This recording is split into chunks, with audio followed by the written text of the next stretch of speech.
the Medical Director of Akanksha Hospital and Research Institute in Anand, Gujarat, India, brings a wealth of experience and expertise to our son. Dr. Patel's illustrious career is marked by her exceptional academic achievements, having earned her MBBS and MD with 5 gold medals. Her commitment to advancing medical knowledge has taken her to the prestigious institutions worldwide, including the National University in Singapore and various IVF centers in the USA, South Korea, and the UK. So without further ado, let's welcome the distinguished medical professor, educator, and fertility specialist, Dr. Nayana Patel.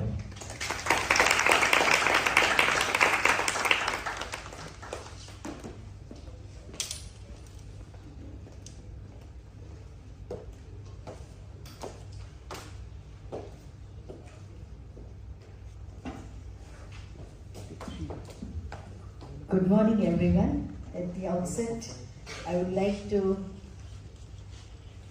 wish you a grand, successful conference over here, the Shastra Summit. I have a friend who is my age and has passed out IIT from Kharagpur. When I sent him the clipping from Times of India that I will be addressing a group at Shastra Summit, the first remark was heavy. The second one was, because this is my first time in IIT, and he said that you are going to be enjoying at IIT. And the third remark was that surely they'll appreciate your talk. I really enjoyed the IIT campus, the knowledge that I got, and this is my first time in IIT. When Mr. Pranav gave me a call that will you be speaking at this, I said, what? How do, he just emailed me. And I said, how do I fit into this? He said, I've heard you at the Nirma Law University and you're going to speak on something on ethics and biotechnology. So now after getting into the depth of this subject, I know how science, biotechnology, ethics, everything is integrated. And today, in this early morning hours, I'll be speaking to you on this subject of ethics in biotechnology. And I'm very happy that I'm enjoying. I've been to TEDx talks to Symbiosis Pune, KIT University in Bhubaneswar, and I see the same enthusiasm and the people over here working around it with all the small hiccups that come in between. So, I'm not able to move the slide. From there.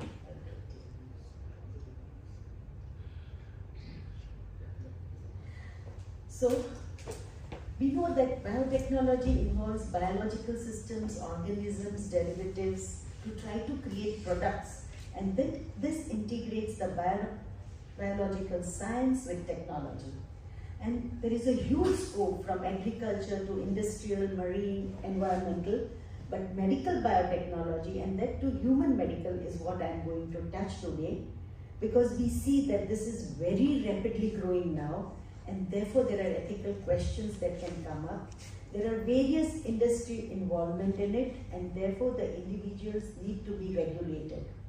When you start a biotechnology project, you need to know what is the action, what is the intention, and what are the incentives. Ethics, we know it's very simple.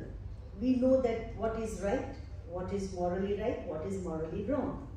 But when we choose that action, we should justify that moral choice that we have made, whether it's morally right or wrong. So I'll start with this simple clip over here, where you can see it's a scene from an operation theatre, a lady being shifted there who is pregnant, and they are preparing to deliver this baby, and this C-section happens and the baby is getting delivered. What's so new about it? We all know what is C-section, and we all know that babies get delivered vaginally or through a C-section. But this was different. Why? Because this was a baby which was brought into this world in a different way. She is the first IVF baby, Louis Brown. Normally, the natural conception means that an egg gets released from the ovary, it enters the fallopian tube, the sperms through the vagina go to the cervix, uterus, and meet the egg in the fallopian tube where it fertilizes, and then the blastocyst rolls inside the uterus and gets implanted. But Louis' mother had blocked tubes, so she had no chance of conception. and the technology along with science came to help her. So what did the scientists do? They extracted the egg from the ovary, they took the sperm in the lab, and in a test tube they fertilized the two, and the baby was created outside the body, in vitro, not in vivo, and then was put back into the uterus of his mother. Nowadays, IVF has become very common because we give, normally you produce one egg. For IVF, we give injections for 10 days to get more eggs, take it out. We don't fertilize anymore in a test tube, but it's in a petri dish, and the embryo is put back. But what happened in 1978? After the birth of Louis Brown, Dr. Steptoe and Dr. Edwards, they had to face a backlash from the critics, heavily on ethics, and largely on whether such a practice would be considered ethical or not. This is 1978. There were religious concerns who criticized for praying God.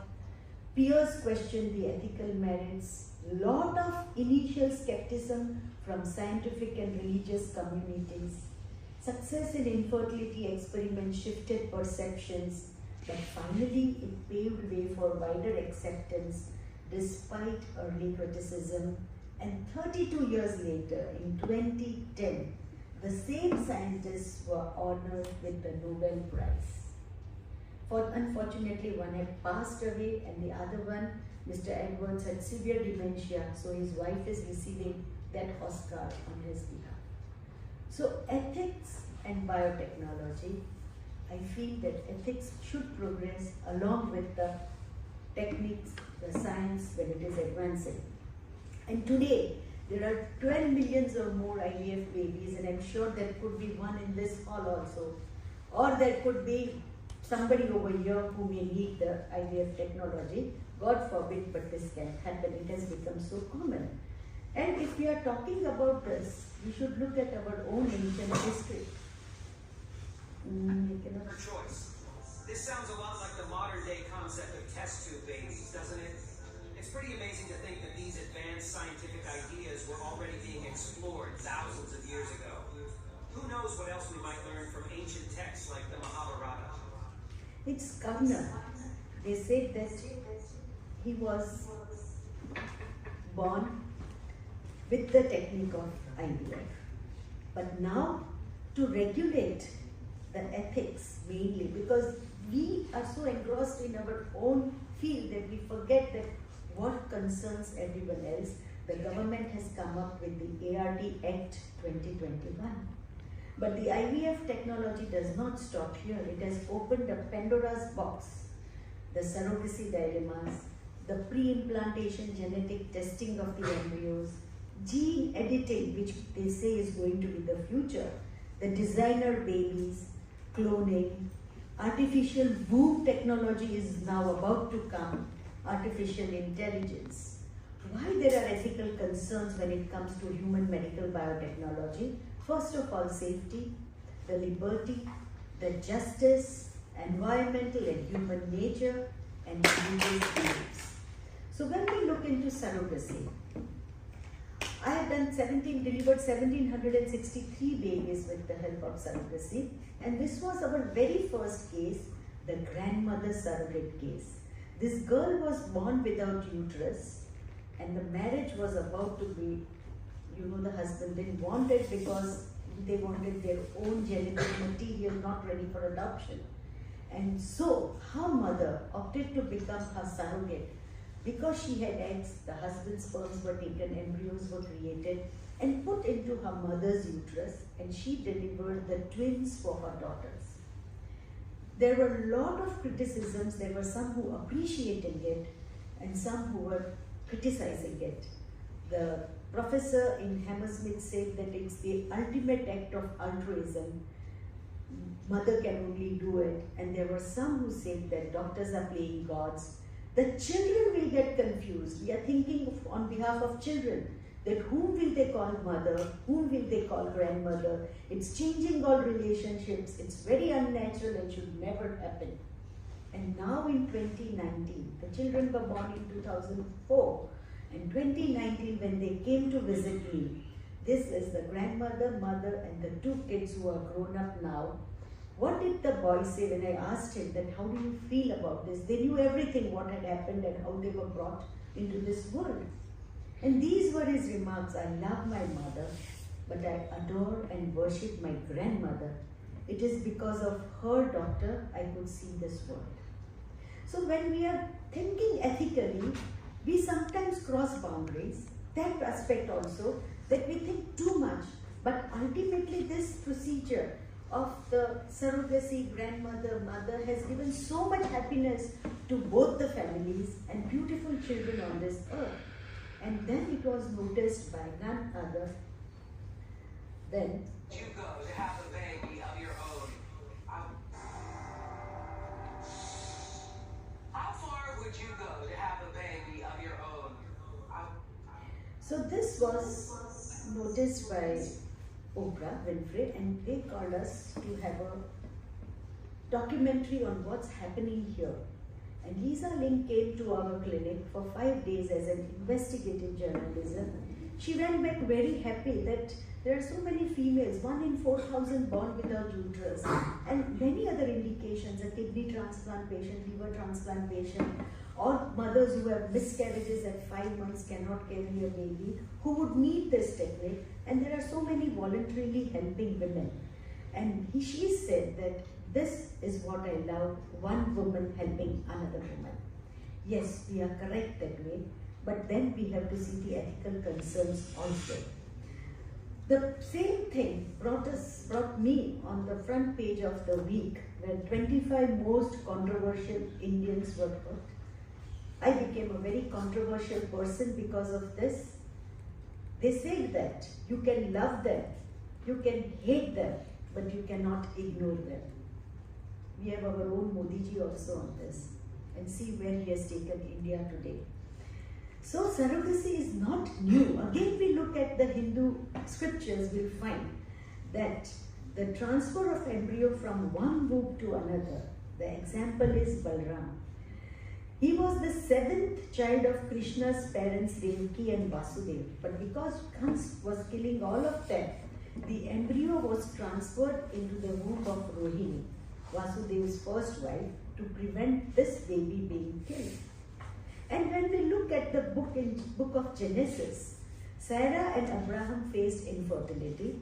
Sarah turned to her servant Hagar, and traditional surrogacy was used, and Hagar got pregnant. But despite no biological link with the baby, Sarah and Abraham claimed the child.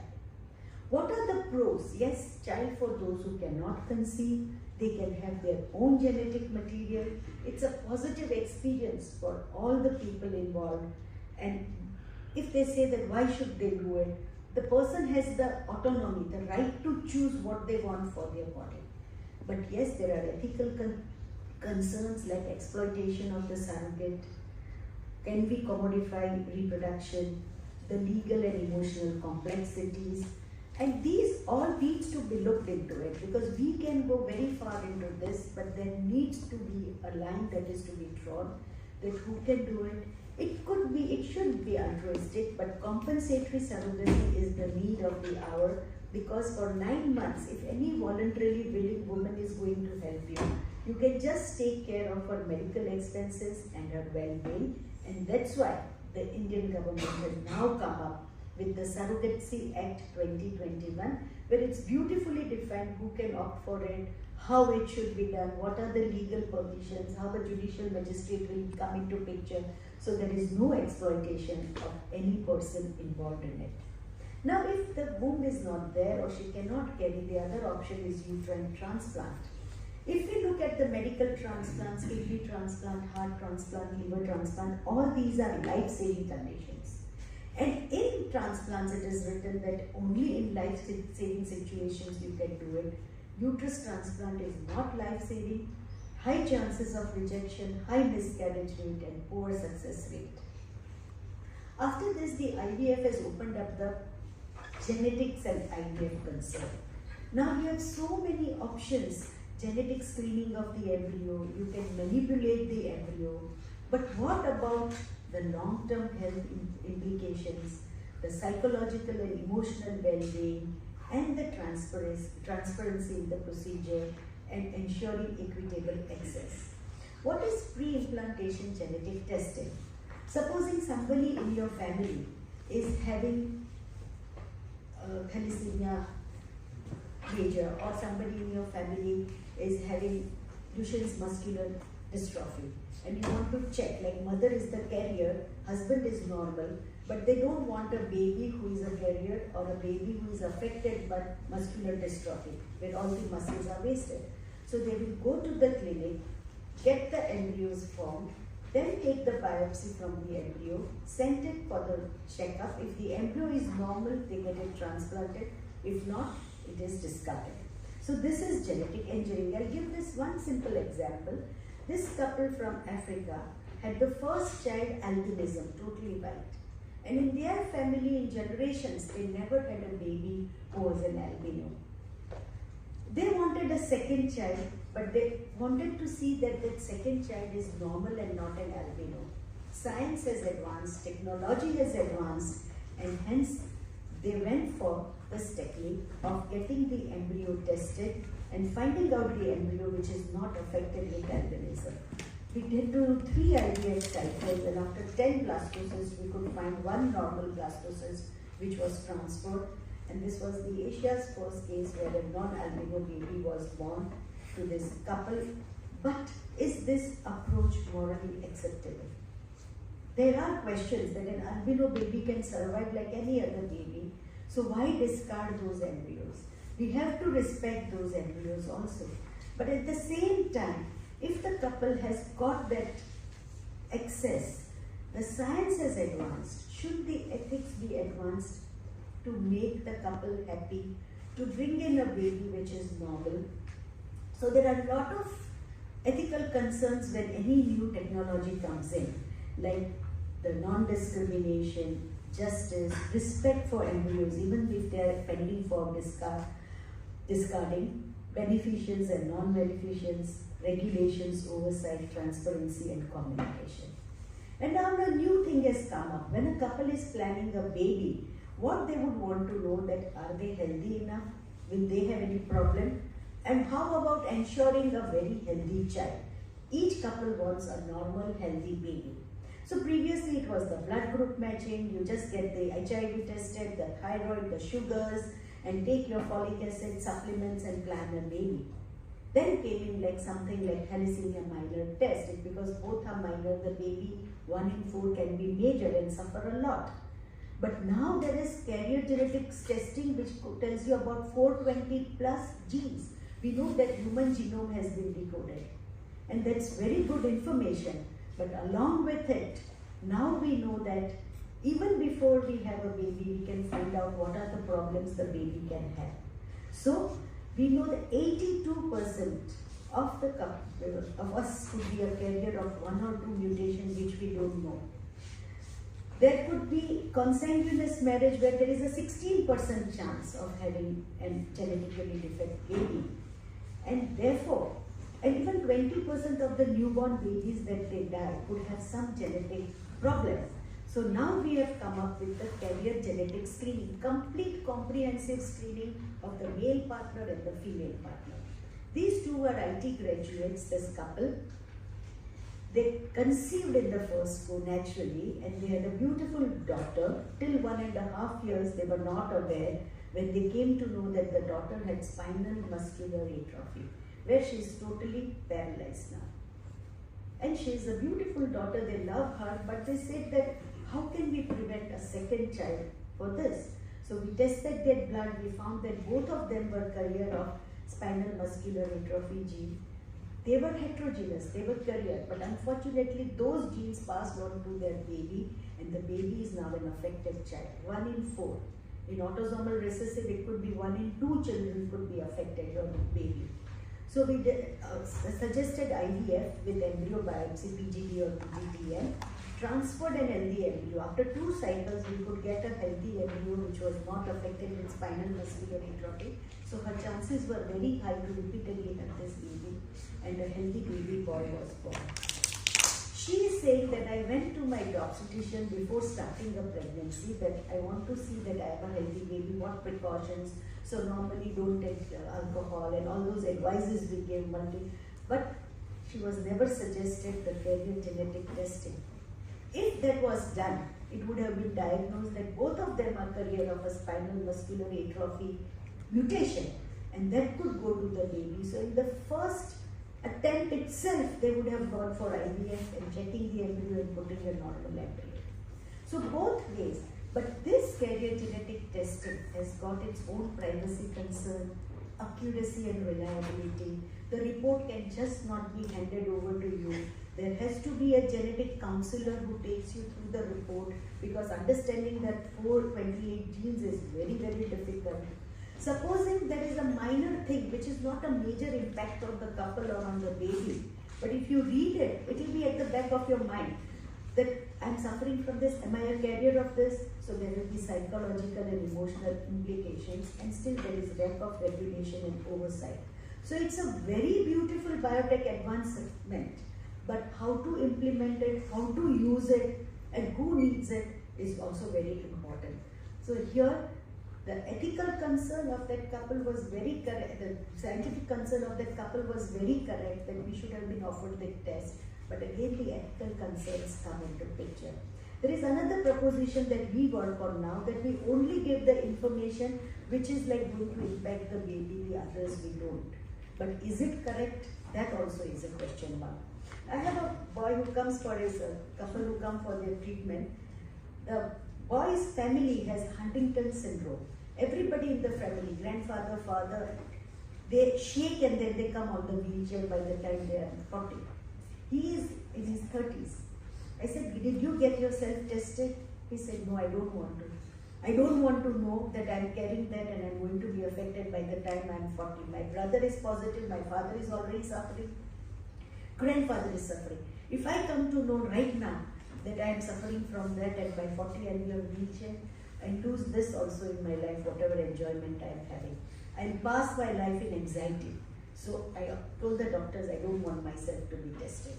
So these are the ethical concerns also, that such advanced tests can help you or sometimes harm you also. Savior sibling.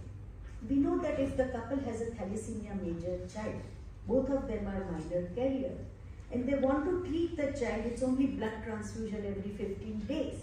And if they want to do a bone marrow transplant to get healthy RBCs in that baby, they have to match 100% HLA matching.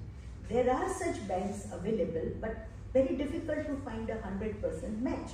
So what the couple can do, they can have another baby through IVF. They check the embryo that it is normal or a thalassemia carrier, not a major, and then they do a 100% HLA match with the existing sibling. If it matches 100%, it is transferred inside the womb of the mother.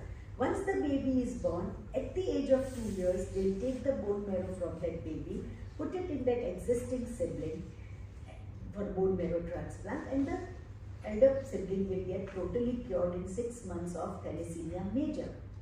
A wonderful scientific advancement, but again there are a lot of questions coming over here. What about the autonomy of that baby? How will you know that that baby would want to do this, would want to give that bone marrow?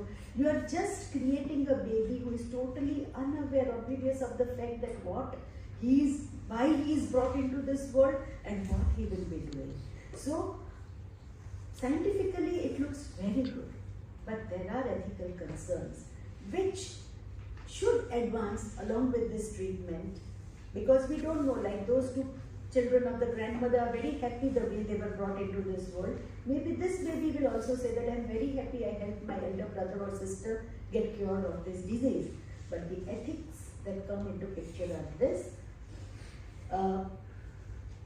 Genetic manipulation is the ethic that we are talking about. So savior sibling has its ethical challenges, autonomy and well-being concerns, but we have to balance the risk and the benefit and prioritize best interests of both. Genetic engineering again has opened up a Pandora's box. Here you alter the genetic makeup of an organism by manipulating its DNA. This can involve adding, removing, or altering the genetic material within an organism's genome.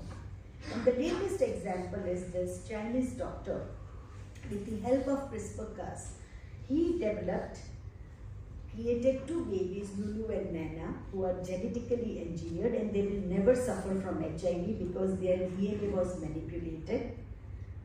But there was a lot of global ethical criticism, safety concerns, legal consequences, and ongoing worries about the well-being of the children. And he was jailed for 3 years in prison, and now he is out. So CRISPR-Cas, it's a beautiful technology. Imagine being able to make specific changes to the genetic code of a cell or organism. A revolutionary genome editing technology makes this possible using an RNA-guided protein called Cas9. Cas9 searches through the cell's vast genetic material until it finds a sequence of DNA that matches the sequence in its programmable guide RNA.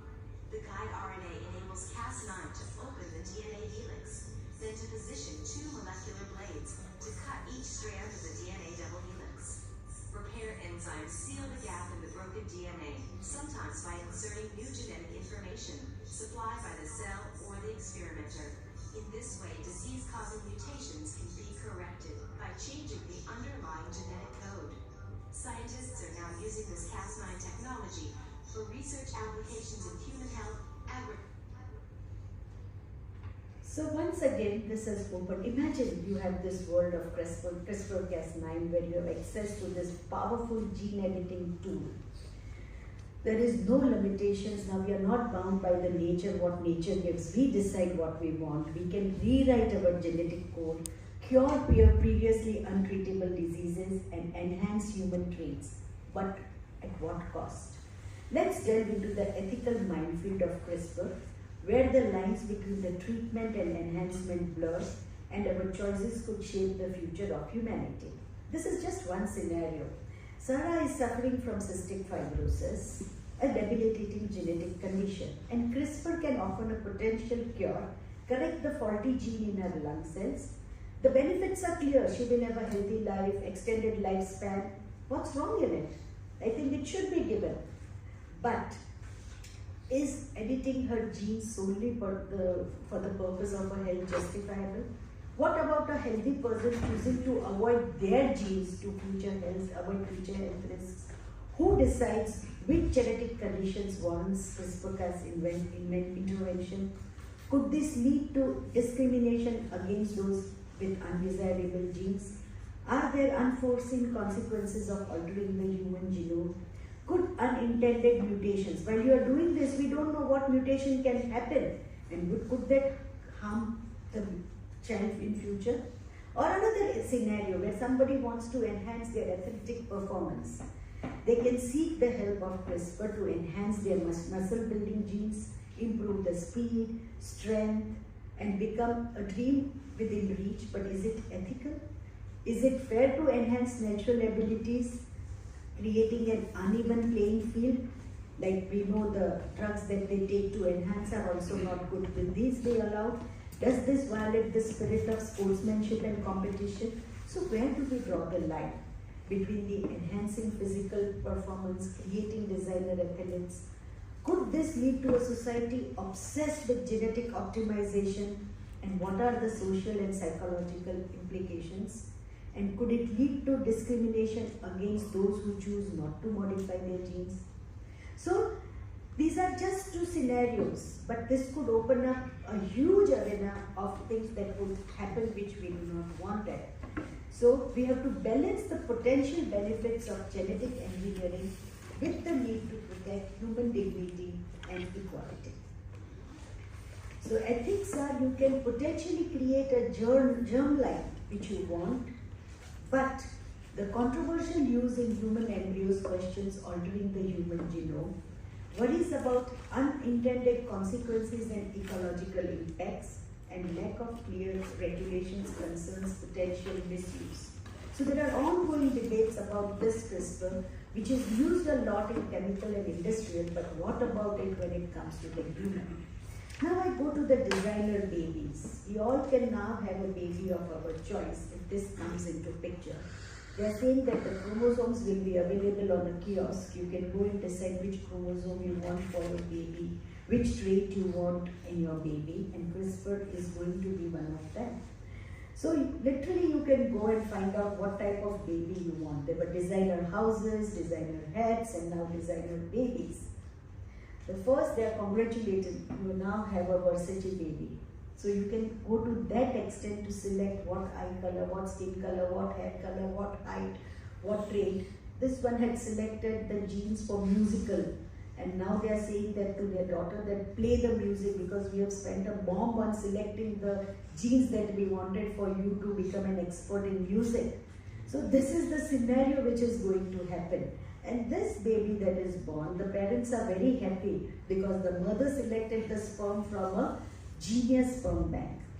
The father selected an egg from a fashion model on the website. And now they are saying, look, we are so happy we got what we wanted. But what is that baby saying? That what would I want to do anything to with you? Two stupid, ugly idiots, I've got nothing from you. So this is going to be the scenario, and hence this social inequality will come up with genetic engineering. There will be concerns about favoring specific traits, risking discrimination, and lack of understanding, necessitating more research before widespread use. Dolly the sheep, we know cloning in 1996, it was a breakthrough.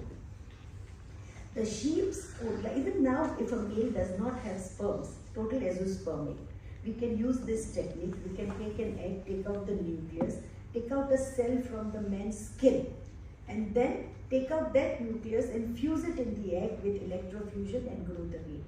But it is not allowed. Reproductive cloning is a ban because you can imagine you can have 50% of your own self and you don't need a money heist there to wear a mask. 50 of you will be roaming around everywhere and you don't know what's happening. So this can be a reality. That Dolly's birth heightened the public biotech of the fears of science driven by the technological imperative and suspicion that feasibility equates to inevitability. There are a lot of societal principles that we need. By creating a cloning, you destroy a lot of embryos because it's not easy. Then health issue of the cloned offspring. The cloned Dolly sheep died earlier. Loss of genetic diversity and rights of cloned individual. But if we look at Mahabharata, there is a classic example. Mahabharata, an ancient Indian text, talks about some pretty advanced scientific concepts. For instance, Gandhari, a character in the story, is said to have given birth to 100 sons. But what's really fascinating is how she did it. According to the story, each of her sons, known as the Kauravas, was created by taking a single embryo and dividing it into 100 parts. Then each part was grown separately in its own container. This is basically cloning, just like we do today. Can you believe it?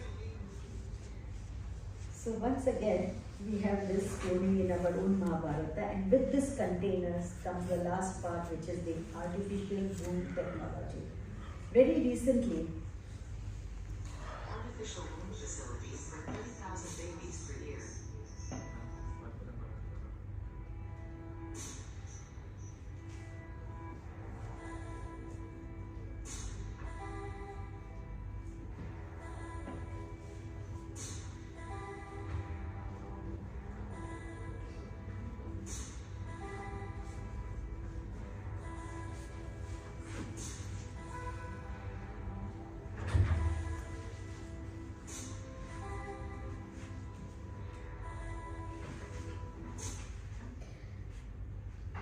so how far we are going, that is what we should learn. What does this bring? The right to life and personhood, parental rights and responsibilities, access and equity, safety and long-term issues, ethical limits and boundaries, maternal-fetal bonding. This is visual bioethics. You can go and see your baby grow, you have put up there. But what about the feeling that a mother gets? The bonding with the umbilical cord, the kicks that the mother feels, and what we drink, what we eat, our guts and stuff, what will happen to all that? And seeing ectogenesis, your baby grow live in front of you like this, how many people will see that? Would you want it? So the natural conception growing up, this is very good for severe preterms or multiple cesarean patients. But when it comes, somebody is very busy working or somebody is in the glamour world and does not want to carry a baby, will this be the right thing to have a baby into this world? Also the social impact, legal regulatory, research ethics and environmental and resources considerations. So this ectogenesis, if you see the Matrix movie, that's shown in a plastic bag a baby is growing. We are not allowed to grow an embryo in the lab after 7 days. Maximum it was previously 15 days. But now you see a whole baby growing outside. You can just say if you are busy working that today you tell your partner, you go and check on the baby, feed the baby, give the fluid that she wants. Or you know the gender of the baby immediately. I mean, it is, to me it appears very crude, but yes, it could be correct for some patients who have preterm deliveries or multiple C-sections. And the artificial intelligence and machine learning has come in a big way. During the COVID pandemic, we found that the robot nurse Mitra, Tommy were there. They are beneficial, but again, ethical concerns that human touch is lost. And human touch is what we want. A nurse attending you is like more than a mother to you. That's why we call Akanksha more than the mother. So these issues should be prioritized. The human dignity should also be prioritized. There are transparency for AI decision should be there. Then even you have to see that the data is protected. Long-term societal impact should be seen. There should be proper ethical framework and all the stakeholders should be involved. Now we are getting robotic ICSI machine. You don't need andrologists. The sperm board will decide which sperm is good and select. So what about minimizing the job impact? These are various considerations which need to be taken into consideration. And now we talk about bioterrorism. We cannot call COVID true, but could that be an example? That was a lab procedure going on, a natural mutation, but the virus leaked out. And what a havoc. What a havoc it played in this world. We lost so many dear ones. Everyone over here must have lost somebody whom they know or their family. This is bioterrorism which can happen with the science and technology and biology coming together. So there could be deliberate, unethical use of biological weapons. There should be international treaties and ethics in response, resource allocation, treating prioritization, balancing them, and individual rights should be taken into consideration. And for this, our own ICMR has now come up with the guidelines for artificial intelligence in biomedical research and healthcare. They've taken into consideration everything. I just got to know that any data collection is leaked out. The person who has collected can be fined up to 250 crores, which was news to me. So that much of impact it will have now with these guidelines. Validity and reliability of AI technology. How do you confirm it that this is valid, this is the real thing? Then anonymity of the patient's data, transparency, legal compliance, participant patient protection and data security, risk assessment and external audits. To conclude, I will say that medical biotechnology is a field that's exploding, along with its potential for saving lives. We as doctors are engrossed in saving lives, giving happiness to the patients, but are we crossing the ethical border like you do it in your field? So, as the field grows, people from all types of industry are going to be required to make decisions. I have not touched the pharmacy part, the clinical trials, the drug making. That's a huge topic.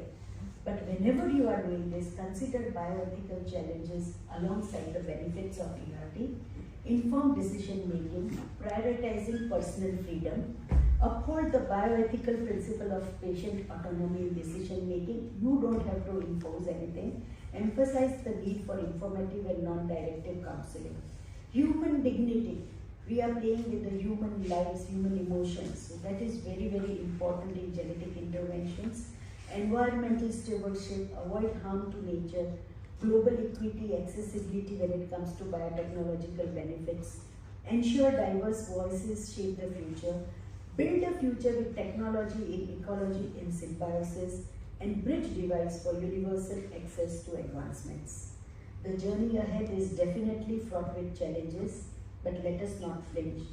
Let us hold fast to our highest ideals, our unwavering commitment to ethical exploration, and our shared vision of a future where science and morality forge a brighter tomorrow for all.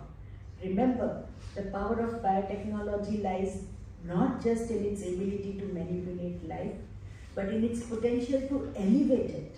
Let us be in the generation that chooses the later. We want to elevate the life, building this incredible force with wisdom, humility, and unwavering commitment to doing good. As biotechnology evolves, we should also evolve our ethical standards, because I gave examples which were recognized 3 decades down the line. So ethical standards must progress to guide the responsible innovation. We can do a lot of things, but must we? That should be the question, to balance the situation of ethics and biotechnology.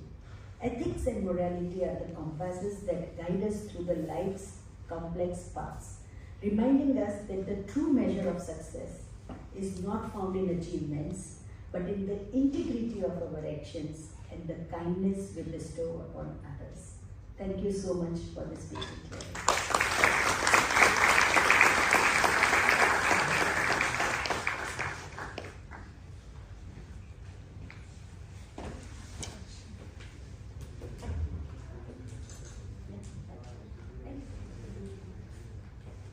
So yeah, we'll have a 5-minute Q&A session. You can raise your hands if you have a question.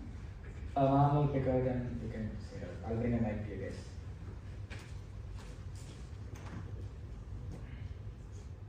Somebody has a question.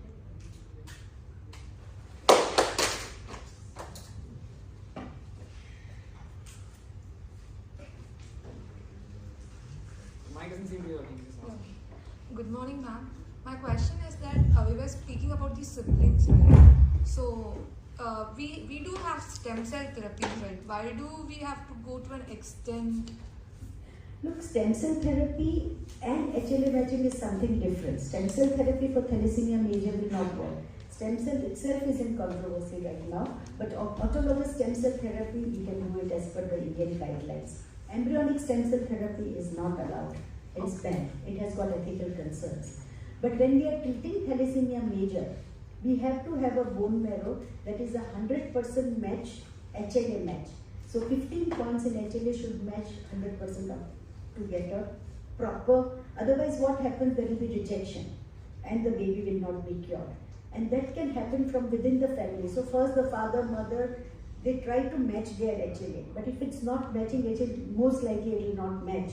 Nearby cousins, etc. Then you go to do this serious sibling thing, where when you do it on an embryo, it's 100% match, it's always 100% match. So the kid, if we take the if we have the stem cell of the affected kid, we can't. The stem cells, what happens? The umbilical stem cells are not that strong. Okay. So their bone marrow stem cells are good, and you cannot take a bone marrow from a baby till the baby is 2 years old. Okay. So we have to wait till 2 years to get a strong bone marrow cohort. Okay. Thank you. Ma'am, you spoke about genetic engineering and how designer babies are created. So to a large extent, the genetic makeup is highly curated, and you have all that data about their DNA and sequencing, right? So that if that information falls into the wrong hands, it has a very easy way to targetedly attack the person. So because regular people don't go into such an extent to study their, and you spoke about how you anonymize the data, so to prevent all of this. But what about their regular healthcare? Because you also need to do research to see if this genetic engineering and modification is affecting the babies in the long run, but you also have to keep their data secure. So how do you go about that? So this is futuristic. It's not now. Right now, genetic engineering is not allowed except for 1 or 2 diseases that they are trying to find it out. But we cannot use it. It's a ban globally. That's why the Chinese scientist was put behind the bars. But this is the future, and it's very easy. It can be done. You can select it, and that's why we remember the eugenics of the Nazis time. where they would tubectomize or just vasectomy for the men who were not good, unhealthy, and only allow the procreation for men who were very healthy and can bring strong soldiers in this world. This is something of this sort only. So there will be eugenics coming into place when you do this, that unwanted genes are thrown out and the wanted genes come into place. But this is about the future, that if at all this genetic designing baby, like I want blue eyes, black hair, comes into picture, what happens and what are the ethical challenges that I have discussed? We have a question.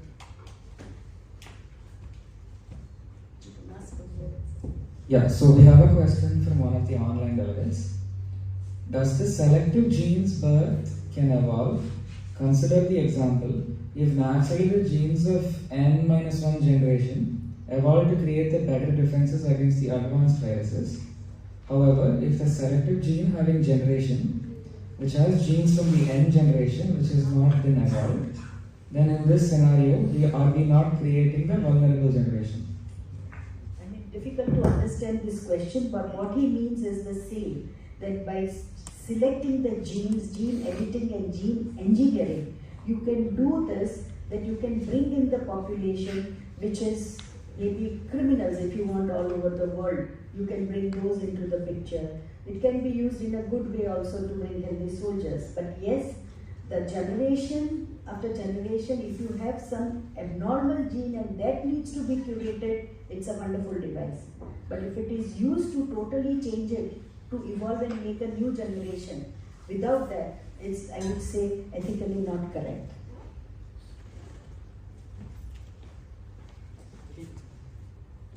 Ma'am, what are the current regulations or guidelines in place regarding the ethical use of CRISPR-Cas9 technology?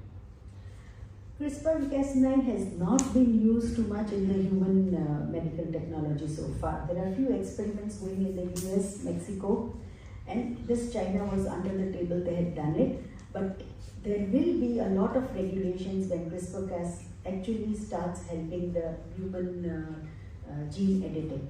And those guidelines and regulations, once they are made, then only we can start using it. As of now, we can just use it experimentally as a trial, but not apply it medically to anyone.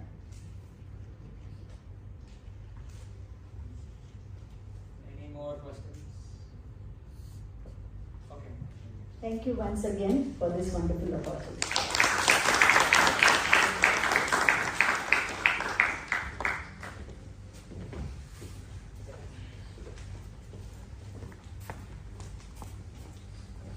Some of very important pertinent things are addressed. In fact, I invited Mom because I thought that these things would add like another dimension to this conference where we start thinking about these things, that the technology exists, there are a lot of ethical questions and it's directly related to life, so it's as important as it gets. So I'm glad that Mom was able to provide everything that I expected. It was a fantastic lecture with all dimensions covered. Thank you.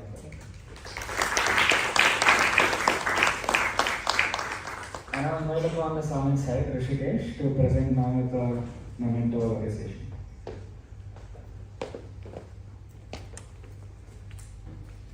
Thank you.